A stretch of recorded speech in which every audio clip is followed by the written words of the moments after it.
हरियाणा की राजनीति से जुड़ी इस वक्त की big breaking news. Haryana Congress को लेकर बड़ी खबर सामने आ रही है। हरियाणा में हार के बाद कांग्रेस के प्रदेशाध्यक्ष की छुट्टी करेगी कांग्रेस। संगठन छोड़कर खुद चुनाव लड़ने लगे उदयभान। प्रभारी दीपक बाबरिया और भूपेंद्र सिंह हुड्डा से कांग्रेस करेगी जवाब तलबी। नमस्कार, आप देख रहे हैं द लोकल न्यूज और इस वक्त की बिग ब्रेकिंग न्यूज। हरियाणा की राजनीति से जुड़ी बड़ी खबर सामने आ रही है। हरियाणा विधानसभा चुनाव में कांग्रेस की हार के बाद कांग्रेस प्रदेशाध्यक्ष चौधरी उदयभान की कांग्रेस पार्टी छुट्टी करेगी। पार्टी सूत्रों के मुताबिक हाईकमान ने इसके संकेत दे दिए हैं। इसके अलावा पार्टी की हार पर प्रदेश प्रभारी दीपक बाबरिया और नेता विपक्ष रह चुके भूपेंद्र सिंह हुड्डा से भी जवाब तलबी की गई है। पार्टी सूत्रों के मुताबिक प्रदेश में अच्छे माहौल के बावजूद हुए उलटफेर को कांग्रेस हाईकमान ने बड़ी गंभीरता से लिया है, जिसके बाद यहां संगठन को लेकर बड़े फेरबदल किए जा रहे हैं। मौजूदा अध्यक्ष चौधरी उदयभान भूपेंद्र सिंह हुड्डा के करीबी हैं। चुनाव में संगठन को संभालने की जगह उन्होंने खुद चुनाव लड़ा। हालांकि वो होडल सीट से खुद चुनाव भी हार गए। कांग्रेस हाईकमान के आगे इसको लेकर भी बड़े सवाल खड़े हुए हैं, क्योंकि भारतीय जनता पार्टी के प्रदेशाध्यक्ष मोहनलाल बड़ौली ने राय से विधायक होते हुए भी संगठन की जिम्मेदारी को बड़ा बताकर चुनाव नहीं लड़ा था। आपको बता दें, राहुल गांधी ने हरियाणा के नेताओं पर हार का ठीकरा फोड़ा है। कल दिल्ली में कांग्रेस के राष्ट्रीय अध्यक्ष मल्लिकार्जुन खड़गे के आवास पर समीक्षा मीटिंग हुई, जिसमें राहुल गांधी ने हार को लेकर कहा कि हमारी पार्टी के नेताओं के इंटरेस्ट पार्टी से ऊपर हो गए, इसी वजह से कांग्रेस की हार हुई। इसके बाद यहां तय हुआ कि हार के कारण जानने के लिए फैक्ट फाइंडिंग कमेटी बनाई जाएगी। कमेटी हरियाणा में जाकर नेताओं से चर्चा करके रिपोर्ट कांग्रेस हाईकमान को सौंपेंगी। वहीं तिवारी ने कहा कि 20 सीटों पर दोबारा रिकाउंटिंग हो। आज चुनाव आयोग से मुलाकात के बाद कांग्रेस नेता प्रमोद तिवारी ने कहा कि कांग्रेस को जानबूझकर 20 सीटों पर हराया गया है। पहले पार्टी इन सीटों पर आगे चल रही थी, बाद में इन सीटों पर काउंटिंग प्रोसेस धीमा हो गया। इससे शक पैदा हुआ। चुनाव निष्पक्ष के साथ साथ पारदर्शी भी होना चाहिए। उनकी मांग है कि 20 सीटों पर दोबारा गिनती कराई जाए, ताकि चुनाव प्रक्रिया पर उठे सवालों को खत्म किया जा सके। वहीं कांग्रेस के नेता दीक्षित बोले कि जीत न पाने वालों को टिकट देने से पार्टी को नुकसान हुआ। पार्टी के नेता संदीप दीक्षित ने कहा कि कांग्रेस में गुटबाजी है, ये कोई नई बात नहीं है। पद पाने या अपने लोगों के लिए सीटें पाने के लिए थोड़ी खींचतान होती रहती है। हम ये नहीं कह सकते कि ऐसा कोई चुनाव हुआ है जिसमें सभी 100% साथ रहे हों, लेकिन अगर हम उन लोगों को टिकट देना शुरू कर दें जो शायद इसके लायक नहीं या जीत नहीं सकते हैं, तो कांग्रेस पार्टी को या किसी भी पार्टी को नुकसान होता है। जब अंतर कम होता है तो ईवीएम में गड़बड़ी सामने आती है। मैंने खुद अधिकारियों को गड़बड़ी करते देखा है। ये संदेह पैदा करता है कि ऐसा अंतर कैसे होता है। आप एग्जिट पोल पर भरोसा करें या ना करें, लेकिन इसमें कुछ सच्चाई जरूर है। इसी को लेकर राजस्थान के पूर्व मुख्यमंत्री अशोक गहलोत ने कहा कि हम गहराई में जाएंगे कि असल में हुआ क्या। देश और दुनिया देख रही थी कि हरियाणा में कांग्रेस जीत रही थी। कहीं से भी हार की खबर नहीं आ रही थी। चाहे एग्जिट पोल हो या मीडिया, ये नतीजे चौंकाने वाले थे। इसलिए इसकी तह तक जाना जरूरी है। हमने चुनाव आयोग से ईवीएम मशीन की शिकायत भी की है। चुनावों में पहली बार हम देख रहे हैं कि ऐसे हालात पैदा हुए और नतीजे उलट गए। भाजपा के कई नेता भी कह रहे थे कि कांग्रेस जीत रही थी। वहीं दूसरी ओर आचार्य प्रमोद ने कहा कि राहुल गांधी ने ही कांग्रेस को बर्बाद किया है। कांग्रेस पूर्व में कांग्रेस के नेता रहे आचार्य प्रमोद कृष्णम ने कहा कि कांग्रेस को बर्बाद करने के लिए कोई जिम्मेदार है तो वो राहुल गांधी है, पार्टी के नेता या कार्यकर्ता नहीं। राहुल गांधी के इर्द गिर्द नौकरों का जमावड़ा है। कांग्रेस में कभी बड़े बड़े नेता हुआ करते थे, लेकिन आज ये नौकरों की पार्टी है।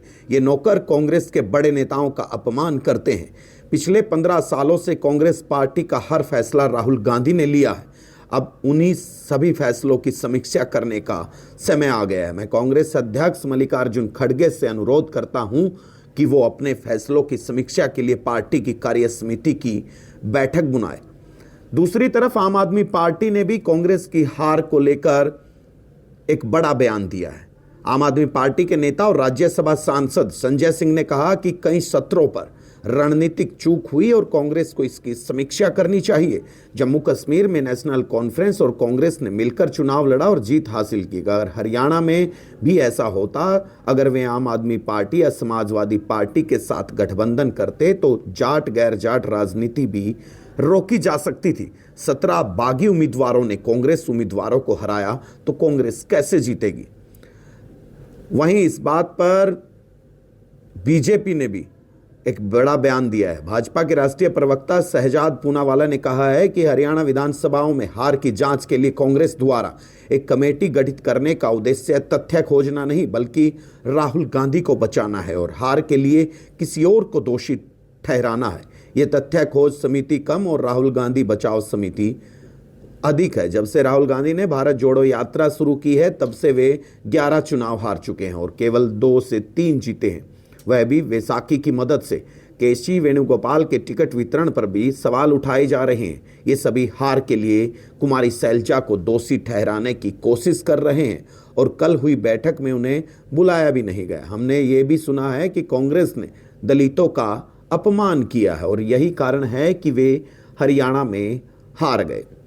जबकि राहुल गांधी बोले कि नेताओं के इंटरेस्ट, उनके स्वार्थ पार्टी से ऊपर रहे। कल हुई समीक्षा मीटिंग के बाद कांग्रेस नेता राहुल गांधी ने कहा कि हरियाणा में नेताओं के इंटरेस्ट ऊपर रहा और इस कारण से पार्टी का इंटरेस्ट नीचे चला गया। कांग्रेस नेता अजय माकन ने हुड्डा शैलजा के मतभेदों पर कहा कि हार के बहुत सारे कारण हैं जो चुनाव आयोग से लेकर नेताओं के मतभेद तक हैं। इन्हीं सब कारणों पर चर्चा हुई और आगे भी चर्चा करेंगे। इतना बड़ा उलटफेर, एग्जिट पोल जो कह रहे थे, बड़े से बड़ा सर्वे जो कह रहा था कि सभी के सभी एक साथ, गलत साबित कैसे हो सकते हैं। आधे घंटे की मीटिंग में इस मामले पर किसी निष्कर्ष तक नहीं पहुंचा जा सकता। आज की मीटिंग में हमने आगे की रणनीति पर चर्चा की है। मीटिंग ऐसे टाइम पर बुलाई गई जब शैलजा समर्थक हार के लिए सीधे तौर पर भूपेंद्र हुड्डा को जिम्मेदार ठहरा रहे हैं। असंध से हारे हुए पूर्व विधायक शमशेर गोगी ने कहा कि ये कांग्रेस नहीं बल्कि हुड्डा कांग्रेस की हार है। वहीं अंबाला कैंट से हारे परविंदर परी ने कहा कि बीडी गैंग यानी भूपेंद्र दीपेंद्र हुड्डा गैंग ने कई सीटों पर बागी उम्मीदवारों को उतारकर कांग्रेस के कैंडिडेटों को हराने का काम किया है।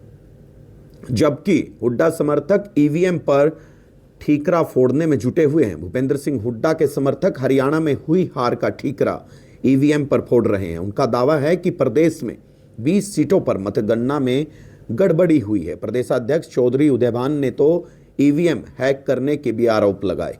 कांग्रेस ने 7 सीटों की लिखित शिकायत चुनाव आयोग को सौंपी है। इसमें कहा है कि जिन ईवीएम में ज़्यादा वोट पड़े और फिर वो 90% चार्ज थी, इसलिए बीजेपी को बढ़त मिली। हालांकि जो ईवीएम 40 से 50% चार्ज थी उसमें वोट भी कम थे, उनमें कांग्रेस को लीड मिली। उन्होंने इसमें गड़बड़ी का शक जताया। कांग्रेस ने इन ईवीएम को सील कर वीवीपैट की पर्ची से मिलान करने की मांग चुनाव आयोग के सामने रखी थी। एक बार फिर अपने दर्शकों को बता दें, हरियाणा कांग्रेस से जुड़ी बिग ब्रेकिंग न्यूज सामने आ रही है। हरियाणा में विधानसभा चुनाव में हार के बाद कांग्रेस के प्रदेशाध्यक्ष की छुट्टी करेगी कांग्रेस। संगठन छोड़कर खुद चुनाव लड़ने वाले उदयभान और प्रभारी दीपक बाबरिया और भूपेंद्र सिंह हुड्डा से जवाब तलबी की जाएगी। हरियाणा में चुनाव में हार के बाद कांग्रेस प्रदेशाध्यक्ष चौधरी उदयभान की छुट्टी करेगी। पार्टी सूत्रों के मुताबिक हाईकमान ने इसके संकेत दे दिए हैं। इसके अलावा पार्टी की हार पर प्रदेश प्रभारी दीपक बाबरिया और नेता विपक्ष रह चुके भूपेंद्र सिंह हुड्डा से भी जवाब तलबी की गई है। पार्टी सूत्रों के मुताबिक प्रदेश में अच्छे माहौल के बावजूद हुए उलटफेर को कांग्रेस हाईकमान ने बड़ी गंभीरता से लिया, जिसके बाद यहां संगठन को लेकर बड़े फेरबदल किए जा सकते हैं। हमारी दर्शकों से अपील है, आपका इस खबर को लेकर क्या विचार हैं, आप क्या कहना चाहते हैं, आपकी क्या राय है, कमेंट्स में लिखकर जरूर बताएं। और राजनीति से जुड़ी हर खबर को सबसे पहले जानने के लिए देखते रहें द लोकल न्यूज। शुक्रिया।